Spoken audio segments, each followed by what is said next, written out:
နောက်ရုံမြင့်တန်ကြားပြည်သက်များရှင်မြန်မာတက္ကရာ1300ခုနှစ်မှာဒုတိယကမ္ဘာစစ်ကြီးစတင်ဖြစ်ပွားခဲ့ပါတယ်တက္ကရာ1303ခုနှစ်မှာမြန်မာပြည်သို့ကမ္ဘာစစ်မီးကြီးကူးဆက်တောက်လောင်ခဲ့ပါတယ်စစ်ဖြစ်စမှာဒကာဒကာမများကမိုးကုတ်ဆရာတော်ဦးဝိမလကိုစကိုင်းမင်းကွန်းတောင်ရုံမှာစစ်ဘေးဒဏ်ခိုလုံစေခဲ့ပါတယ်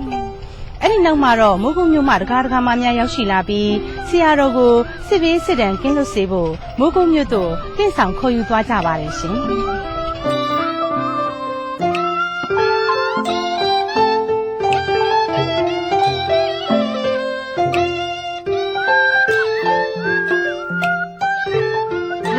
တန်ကြားပြည်သက်များရှင်တက္ကရာ1303ခုတကူလာကျမ်းမှာမိုးကုတ်မြို့ကျောင်းတကာကြီးဦးလေရဲ့ဖင်ဖိတ်ချက်ရမိုးကုတ်ဆရာတော်ကြီးဦးဝိမလမိုးကုတ်မြို့ကိုရောက်ရှိခဲ့ပါတယ်မိုးကုတ်မြို့တုတ်တန်ကျောင်းမှာသတင်းသုံးနေထိုင်တော်မူခဲ့ပါတယ်အဲ့ဒီအချိန်မိုးကုတ်ဆရာတော်ဦးဝိမလဟာသက်တော်42နှစ်တိတ်ခါတော်23ဝါရရှိနေပြီဖြစ်ပါတယ်ကမ္ဘာစစ်ကာလအတွင်းအေးအေးချမ်းချမ်းရှိနေတဲ့မိုးကုတ်မြို့ကလေးဟာမြို့ပေါ်ကိုစစ်လီမြများတဝဲဝဲပြန်တန်းလာနေတဲ့အတွက်တစ်မြို့လုံးလှုပ်လှုပ်ရွရွနဲ့စိတ်မချရတဲ့အခြေအနေဖြစ်ပေါ်လာပါတယ်။ဒါကြောင့်မိုးကုတ်မြို့မှာဒကာဒကာမများကဆရာတော်ဘုရားကြီးကိုပို့ပြီးလုံခြုံစိတ်ချရတဲ့နေရာကိုပြည့်ဆောင်ရပါတယ်ရှင်။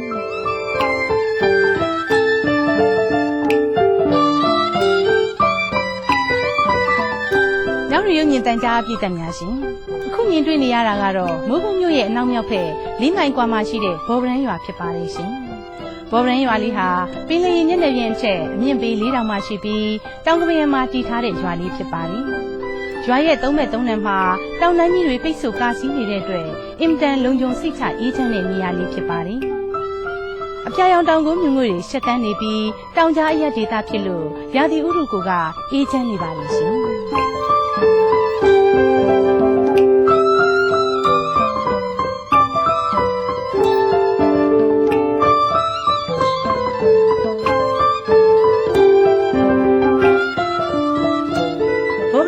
တောင်ဘက်ကိုမျှော်ကြည့်လိုက်ရင်လွင်မြင်ကြီးကိုမြင်တွေ့နိုင်ပါတယ်။ရွာဝင်အရှိဘက်တောင်တန်းကြီးကိုမော့ကြည့်လိုက်ရင်တောင်နံရံကိုကျုံးမိလျက်ကြောက်လိုက်မှုကြီးတစ်ခုကိုမြင်တွေ့ကြရမှာဖြစ်ပါတယ်။အဲ့ဒီကြောက်လိုက်မှုကြီးဟာမိုးကုတ်ဆရာတော်ဘုရားကြီးတရားအထုတ်တော်မူရာလှိုင်ကူကြီးဖြစ်ပါတယ်ရှင်။ကြောက်လိုက်မှုကြီးစီရောက်အောင်သွားဖို့တောင်ကြီးကနေအထက်မြင့်ပေ200အထိခပ်ပြည်ပြည်လေးတက်သွားရပါတယ်။ဘူးတွင်းကိုဝင်ကြည့်လိုက်မယ်ဆိုရင်လူလက်နှစ်ဖက်ခန့်လုံးကအရွယ်စားရှိတဲ့ကြောက်တိုင်ကြီး3တိုင်မြင်တွေ့ရပါတယ်။အဲ့ဒီကြောက်တိုင်3ခုထိပ်ပေါ်မှာကိုနီချန်တစ်ချံမှောက်ထားသလိုကြောက်လုံးရင်းကြီးတစ်ချံမှောက်ရရှိပါတယ်။အဲ့ဒီကြောက်တုံးကြီးဟာအပေါ်ကခုံးနေပေမဲ့အတွင်းဘက်ကတော့ညနေချက်ကဲ့သို့ညီညာပြန်နေပါတယ်။အဲ့ဒီနေရာရဲ့ပတ်ဝန်းကျင်ဟာတောင်မြေတဲမြေကြောက်မြေတို့ညက်လျက်ပြည့်တိတ်နေအောင်ပတ်ကာထားပါတယ်။အတွင်းဘက်မှာအလျား15ပေအနည်း10ပေကျင်းဝန်းတဲ့တိုက်ခန်းတစ်ပွဲနေရာတစ်ခုရှိပါတယ်။အဲ့ဒီနေရာမှာမိုးကုတ်ဆရာတော်ဘုရားကြီးတရားအထုတ်တော်မူခဲ့တာဖြစ်ပါတယ်ရှင်။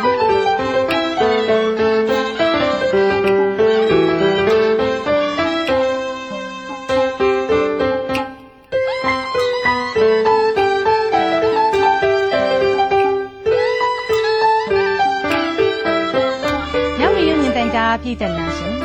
မိုးကုတ်ဆရာတော်ဘုရားကြီးဟာကြောက်တိုင်ကူထဲမှာသတင်းသုံးနေထိုင်တော်မူပြီးတရားထုတ်နေတဲ့အခါကူထဲမှာကြီးနေရင်ကျမ်းမာရေးထိခိုက်မှာစိုးရင်ရတဲ့အတွက်ဂါဒဂါမများကဘူးအပြင်မှာယာယီကျောင်းသင်ခန်းလေးတစ်ခုဆောက်လုပ်လှူဒန်းထားကြပါလိမ့်။ဆရာတော်ဟာကြောက်ကူရဲ့အတွင်းမှာသတင်းသုံးတရားအထုတ်နေပြီးစွန့်ဖုံးပေးခြင်းရောက်မှပဲယာယီတဲကျောင်းလေးတို့လာကစွန့်ဖုံးပေးလိမ့်ရှိပါလိမ့်။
ဆရာတော်ကြီးတရားထုတ်နေစဉ်ကာလအတွင်းဘောပရင်ရွာသူရွာသားများနဲ့ဒကာကြီးဦးဖိုးလုံးမိသားစုဒကာကြီးဦးလယ်မိသားစုနဲ့ဒေါ်တော်အောင်ဒေါ်တော်ဖုံမိသားစုတို့ကဆရာတော်ကြီးရဲ့ဝေယဝစ္စများကိုကုသိုလ်ပြုဆောင်ရွက်ပေးခဲ့ကြပါလိမ့်ရှင်ဒုတိယကမ္ဘာစစ်ကြီးဖြစ်တဲ့အခါမှာကျမတို့ရဲ့မိသားစုနဲ့အတူဆရာတော်ဘုရားဟာဘောပရန်ကိုတိတ်ဆောင်ခဲ့ပါတယ်။ကြောက်ကူတကူမှာကျမတို့ဆရာတော်နဲ့အတူတူအဲ့ဒီမှာကိုနေခဲ့ကြပါတယ်။ဒီရဲ့တဲကလေးမှာဆိုလို့ရှိရင်ကျမတို့ကအနောက်ဘက်ပိုင်းမှာနေပါတယ်။အရှေ့ဘက်ပိုင်းမှာကိုဆရာတော်ကနေပြီးတော့မှသတင်းသုံးပါတယ်။ကျမတို့ဟာ၎င်းစစ်အချိန်ဆိုတာဟာဘုံတွေတစ်မျိုးလုံးကိုလာကျဲနေတဲ့အချိန်ဖြစ်ပါတယ်။တော်တော်ပဲကြောက်ရွံ့ခဲ့ကြရပါတယ်။အဲ့ဒီအချိန်မှာဆိုလို့ရှိရင်ဘယ်သူမှကျမတို့ထမင်းတွေရှင်းတွေကိုအထူးကလည်းချက်စားခြင်းမပြုခဲ့ပါဘူး။ဒါပေမဲ့ကျမတို့ရဲ့မိသားစုကနေပြီးတော့ဆရာတော်ကိုဒီဘုံတွေဘာတွေကျဲမှာကိုလည်းကျမတို့ဟာမကြောက်ရွံ့ဘဲနဲ့မနဲ့ဆိုရင်ရခုစွန်း၈နာရီလောက်ကိုနာနဲ့ဆွမ်းအဖြစ်နဲ့အများအားပဲတတ်ယူခဲ့ပါတယ်။နေ့စွန်းကိုတော်ဖုံလို့နဲ့တခြားတကာတကမများကကပ်ပါတယ်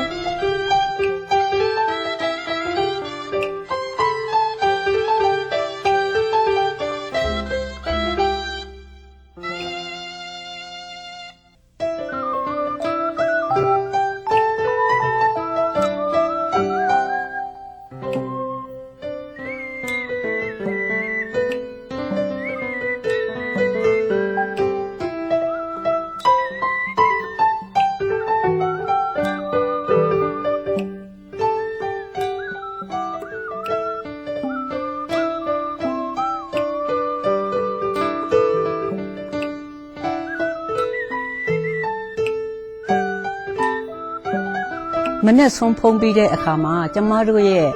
ဂုဏ်နဲ့မကမ်းမလှမ်းမှာဘောပရန်ရဲ့ဘုံကြီးကျောင်းအနီးမှာရှိတဲ့ဥပ္ပမှာဆရာတော်ကနေပြီးမှသွားပြီးတော့မှတရားအားထုတ်ခဲ့ပါတယ်။ညနေဆောင်ကျမှကျမတို့ရဲ့တဲကိုပြန်လာပြီးတော့မှသတင်းသုံးပါတယ်။ဒီရဲ့ဒုတိယကမ္ဘာစစ်ကြီးပြီးသွားတဲ့အခါမှာလည်းပဲကျမတို့ဟာအတူတူပဲဆရာတော်ဘုရားကြီးတဲ့ပြန်လာခဲ့ကြပါတယ်။ဦးဇင်းတို့ရဲ့ကျေးဇူးတော်ရှင်မိုးကုတ်ဆရာတော်ဘုရားကြီးဟာ1304ခုနှစ်ပထမဝါဆိုလတန်းကစပြီးကြောက်လိုင်ကူကြီးတွင်ဝင်ရောက်တရားထုတ်တော်မူပါတယ်။မိမိကအကျိုးသားဖို့သာလိုသည်ဒီမှန်သမျှအောင်ရမည်ဆိုတဲ့အောင်စိတ်ဓာတ်ကိုမွေးပြီးသမတ်ပဒံလုံလဝရိယမျိုးနဲ့တရားအကျင့်ကြံအားထုတ်တော်မူခဲ့ပါတယ်။သမတ်ပဒံလုံလဝရိယဆိုတာတစ်အကျိုးမြတ်ကိုမြင်လို့ချက်ချင်းထားပြီးလောက်ကင်ပြူစားတဲ့အာရမ္ဗဓာတ်နှစ်လောက်ကင်မှာနှောက်ယှက်တတ်တဲ့ချိနမိတ်ဓာကောတိသစတဲ့ထိုင်းမိုင်းပြင်းဤစိတ်တွေကိုတွန်းလှန်ပြီးကျိုးစားတိုက်ဖြစ်တဲ့နေကမဓာတ်၃အထက်တန်းတရားတွေရဖို့တလန်းရမှာစုံနစ်တတ်တဲ့ဘေးရန်ကိုတွန်းလှန်တိုက်ဖြစ်တတ်တဲ့ပရကမဓာတ်အဲ့ဒီဓာတ်တွေကိုကိုရင်းမှာမပြတ်မွေးပြီးတစ္ဆာ၄ပါးကိုထွထွင်းသိမြင်မှုအပြင်းအထန်ကျိုးစားကျင့်ကြံတော်မူခဲ့ပါတယ်။မြောက်ရရုံမြင့်တန်ကြားပြည်သူများရှင်ပြင်ပလောကမှာတော့ကမ္ဘာစစ်မီးကြီးကတညီညီတောက်လောင်တယ်မြန်မာနိုင်ငံမှာလည်းနေချစ်တော်လှန်ရေးတိုက်ပွဲများဆင်နွှဲနေစဉ်ဘော်ရန်ရွာရဲ့လှိုင်ကူထဲမှာမိုးကုဆရာတော်ကြီးကလည်းခန္ဓာကိုယ်ရင်းမှာအတွင်းဉာဏ်များကိုအပြင်းထန်တိုက်ခိုက်နေခဲ့ပါတယ်ဒုက္ခအလုံးမှလွတ်မြောက်တဲ့နိဗ္ဗာန်ဆိုတာပျော့ပျော့နစ်နဲ့ရော့ရော့ရဲရဲလုံလောက်ဝိရိယမျိုးနဲ့မရနိုင်ဘူးမပြောပါတော့တဲ့အနှဲငယ်ဆွမ်းအားရှိတဲ့လုံလောက်ဝိရိယမျိုးနဲ့လည်းမရနိုင်ဘူးဆိုတာစင်ကြင်သိမြင်တဲ့လျောက်အစွမ်းကုန်ခေါင်ထိပ်ရောက်တဲ့လုံလောက်ဝိရိယမျိုးနဲ့ကြိုးစားကျင့်ကြံတော်မူခဲ့ပါတယ်တက္ကရာ1309ခုသတင်းကျွတ်ချေတက်တော်46နှစ်သိက္ခာတော်29ဝါရမှာလှိုင်ကူထဲမှာထွက်လာပြီးမိုးကုမြို့သို့ပြန်ကြွပါတယ်မိုးကုဆရာတော်ကြီးဟာလှိုင်ကူထဲမှာ၄နှစ်၄မှုတရားအထုတ်တော်မူခဲ့တာဖြစ်ပါတယ်ရှင်ကျေးဇူးတော်ရှင်မိုးကုဆရာတော်ဘုရားကြီးဟာတရားအထုတ်ရာဘောဗရန်ကြောက်လိုင်ကူကြီးတွင်မှထွက်ပြီးနောက်မိုးကုမြို့တုတ်တန်ကျောင်းမှာတရင်သုံးနေထိုင်ပြီးမိုးကုမြို့ကျောတောင်ရဥလေဒေါ်တိုင်းချုံတို့နေအိမ်မှာတရားပွဲများဆက်လက်ကျင်းပပါတယ်။အဲ့ဒီတရားပွဲတွေကစပြီးမိုးကုဆရာတော်ဘုရားကြီးကခန္ဓာဉာဏ်ရောက်ဖြစ်အောင်တရားကိုနာယူကြပါလို့တဖွာဖွာမှာကြားတော်မူခဲ့ပါတယ်။ခန္ဓာဉာဏ်ရောက်ဆိုတာနာကတရားကိုနာယူပြီးဉာဏ်ကခန္ဓာကိုယ်ပေါ်မှာလှည့်ထားတာခန္ဓာကိုယ်မှာရှောက်နေတာ ခန္ဓာကိုယ်ပေါ်မှာစိုက်ပြီးရောက်နေတာကိုဆိုလိုပါတယ်ဒေသနာတရားနာယူနေတဲ့အခါမှာဒေသနာဉာဏ်ကိုအစဉ်လျှောက်ပြီးကိုယ်ဉာဏ်ကိုကိုယ်ခန္ဓာထဲမှာဆေလွတ်လိုက်တဲ့အခါဉာဏ်တူးဉာဏ်မြတ်ကြီးဖြစ်သွားလို့တရားတူရနိုင်ပါတယ်လို့မြတ်စွာဘုရားက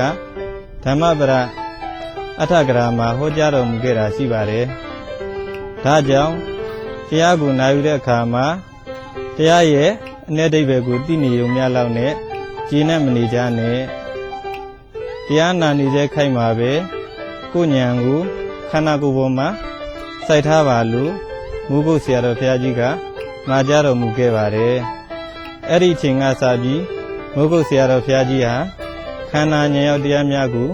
ဟောကြားတော်မူခဲ့ပါတယ်။တက္ကဥလည်းနဲ့တက္ကမတော်တိုင်းချုံနဲ့တကွအလုံးသေနီးသဘောသွားလေးကိုသင်ပေးမယ်။တက္ကမတို့လောကကြီးမှာနေဖို့တဲ့သေဖို့ပဲကြံတော့တယ်နော်။နေဖို့အချိန်ကြီးရှိသေးရဲ့လား။ရှိပါဘူး။သေဖို့ပဲကြံတော့တယ်နော်။အဲ့တော့တရားနာတယ်တရားအားထုတ်တယ်ဆိုတာအသေးပြင်းတယ်လို့မှတ်ပါ။ဘာပြင်းတာလဲ။အသေးပြင်းတဲ့နေရာမှာလဲအနေကောင်းမှအသေးကောင်းမယ်အဲ့တော့အနေကဘာနဲ့နေမလဲတရားနဲ့နေရမယ်ဘာနဲ့နေရမလဲ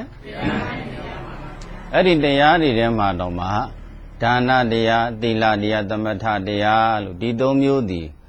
ကောင်းတော့ကောင်းတယ်ကောင်းမြင်ကောင်း냐တော့လေသစ္စာတရားလောက်မကောင်းတတ်ဘူးเนาะ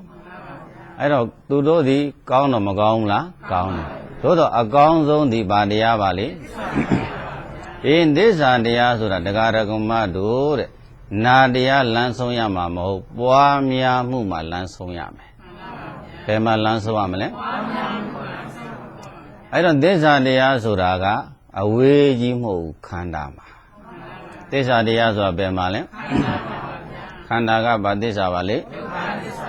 ဟောတရားဓမ္မတို့ကြည်လိုက်ဒီခန္ဓာကြီးဒုက္ခသစ္စာဟုတ်မဟုတ်လှုပ်လှုပ်ရရသွားရလာရပြင်းရဆင်ရကျွေးရမွေးရပြည့်ရဆူရမရှိပေဘူးလားရှိပါဘူးဘာသစ္စာပါလေဒုက္ခသစ္စာအေးကြီးတရားဓမ္မဦးဇင်းတို့ရထားတဲ့ခန္ဓာကြီးတွေမှာဥစ္စာမျိုးမျိုးအဘုံဘုံတွေနဲ့သူ့ကိုဝတ်မပေးရဘူးလားမပေးရပါဘူးဝတ်ပေးတယ်ဆိုဒီခန္ဓာသည်ယောဂရှိလို့လားမရှိလို့လား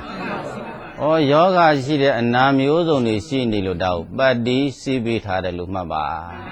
ပါစီးပေးထားတာပတ္တိစီးပေးတယ်ဆိုတော့ယောဂရှိလို့လားမရှိလို့လားဩဒီယောဂတွေဘာကြောင့်ရပါလေသစ္စာမသိတဲ့အတွက်ကြောင့်ရတာနော်ဘာမသိလို့သစ္စာမသိလို့ရပါသမုဒိသစ္စာကတော့ဘလောက်တန်နေဝတ်ထားတယ်လို့မပြောပေဘူးလားပရမတ္ထသစ္စာနဲ့ပြောကြစို့ဆိုတော့ပတ္တိစီးပေးထားတာတရားဓမ္မတို့ဘုန်းကြီးတို့နေလိုက်တဲ့အကြောင်းนี่မရှိပေဘူးလားရှိပါတယ်အိမ်နေမရှိပေဘူးလားအဲ့ဒီအိမ်နေကတကယ်တမ်းတွေ့ကြည့်တော့လူကောင်းနေတာလားလူနာတွေနေတာလားဟုတ်မဟုတ်ဟုတ်ပါတယ်ဒါဉာဏ်ကလေးနဲ့စဉ်းစားမှအဖြေပေါ်မှာနော်ဒီတရားနာတဲ့နေရာမှာဉာဏ်နာမပါရင်ရပါမလားမရပါဘူးဩဉာဏ်နာနဲ့နားထောင်မှတဏှာနာနဲ့ဆိုဩငါတို့ဆောက်ထားတဲ့တိုက်ကြီးတာကြီးတွေကွာဆေးရုံနဲ့နှိုင်းတဲ့ဆိုတော့နာနိုင်ပါမလားနာနိုင်ပါဘူးဩပရမတ္ထသစ္စာဆက်အောင်ဉာဏ်နာနဲ့နာလိုက်တော့မှန်မမှန်ကဲယခုမိမိတို့နေတိုင်းမနဲ့ဆိုရဲစားတယ်နေ့လဲစားညနေလဲစားအဆင်ပြေသလိုမစားပေဘူးလားအဲ့ဒါယောဂရှိလို့လားမရှိလို့လားဘယ်လိုပဲသိမ့်တန်တောင်းနိုင်စား냐ဆိုလဲအဲ့ဒါဆေးတွေပဲဘာတွေပါလဲဆေးဆိုတော့ယောဂရှိလို့လားမရှိလို့လားအဲ့တော့ဇေကိစ္စပရမတုကယောဂတွေထဲမှာသာနာယောဂအဆိုးဆုံးပဲဒကာဒကမတို့သာနာယောဂပေါက်လိုက်ရေလေးနဲ့ကိုရကွမ်းလေးနဲ့ကိုရဆေးလေးနဲ့ကိုရမရှိပေဘူးလားတောင်းနေအပူနဲ့ကိုရအေးနဲ့ကိုရမရှိဘူးလားဒီသာနာဟာတကြိမ်နဲ့လားအကြိမ်လားတနေ့တည်းလားနေတိုင်းလားအဲ့ဒါယောဂတွေရနေတာဟုတ်မဟုတ်စားသမျှအစာတွေဒီဘာပါလေဆေးတွေစားသမျှအစာတွေဘာပါလေမိမိတို့နေလိုက်တဲ့တိုက်တာကြောင်းကံဒီမှန်သမျှဘာနဲ့တူတယ်ဝိုးထားတဲ့အိုးစားတွေဒီဘာနဲ့တူပါလိအဲ့ဒါဘာမသိလို့သစ္စာမသိလိုက်တော့ဒုက္ခသစ္စာရင်အမျိုးမျိုးဖို့မနေရဘူးလားဒါအတိတ်တုန်းကအဲ့ဒါအနေလည်းမကောင်းလို့အသေးလည်းမကောင်းလို့ဒီယောဂမျိုးစုံရတယ်လို့မှတ်ပါဒီကရှိဘာတရားတွေနာရတယ်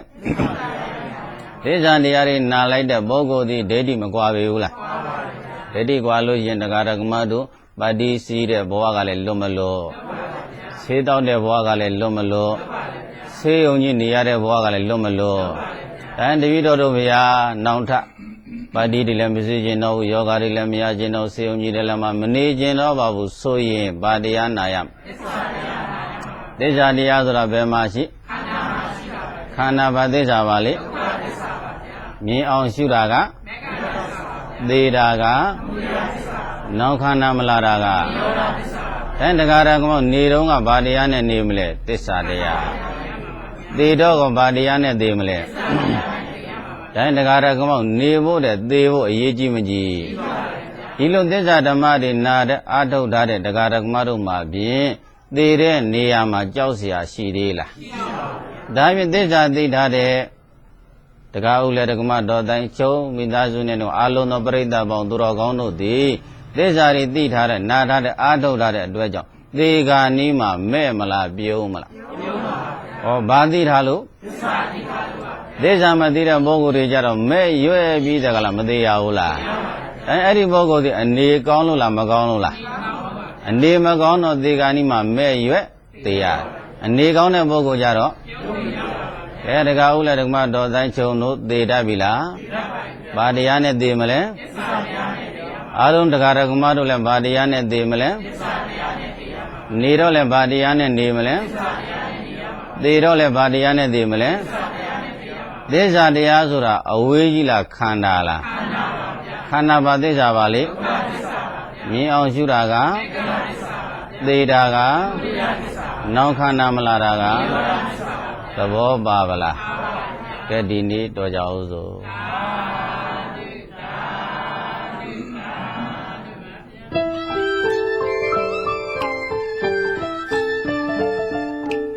ညောင်ရရုံမြင့်တန်ကြားပြည်တန်များရှင်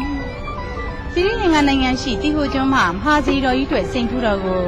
မြန်မာနိုင်ငံမိုးကုတ်မြို့မှာစီမံဆောင်ရွက်ပေးလိုက်တာဖြစ်ပါတယ်အဲ့ဒီသတင်းကိုရန်ကုန်မြို့ရှိဗိုလ်တထောင်စေတီဂောဘကဖွဲ့ကကြားသိသွားခဲ့ပါတယ်ဘုဒ္ဓတော်သေးကိုစိန်ဖူးတော်ကတ်လူနိုင်မှုမိုးကုဆရာတော်ဘုရားကြီးမှဦးစီးဆောင်ရွက်ပေးပါရန်ဂောဘကဖွဲ့ကမြစ်တာရက်ခံခဲ့ပါတယ်။ဒါကြောင့်မိုးကုဆရာတော်ဘုရားကြီးဦးဆောင်ပြီးမိုးကုမြို့မှတတော်အောင်တတော်ဖုံတာကိုမြင့်မိသားစုပေါင်းဝင်မိုးကုမြို့မှတရားဓမ္မများစုပေါင်းကစိန်ဖူးတော်ကြီးကိုလှူဒန်းခဲ့ကြပါတယ်။စိန်ဖူးတော်ကြီးဟာအချင်းဖေဝ9လက်မလုံးဝတ်တော်15လက်မညံတော်မြင့်18လက်မအလေးချိန်2ပိတ်သားရှိတဲ့ကြောက်တလင်းစိန်ဖူးတော်ကြီးဖြစ်ပါတယ်။နှစ်ပေါင်းများစွာကြာမှတစ်ခါတည်းသာတူဖို့ရရှိတတ်တဲ့ရှားပါးစိန်မှုဖြစ်ပါတယ်။အဲ့ဒီစိန်မှုတော်ကြီးကိုမိုးကုဆရာတော်ဘုရားကြီးတက်တော်48နှစ်ပြည့်ချိန်မှာလှူဒန်းခဲ့ကြတာဖြစ်ပါတယ်ရှင်။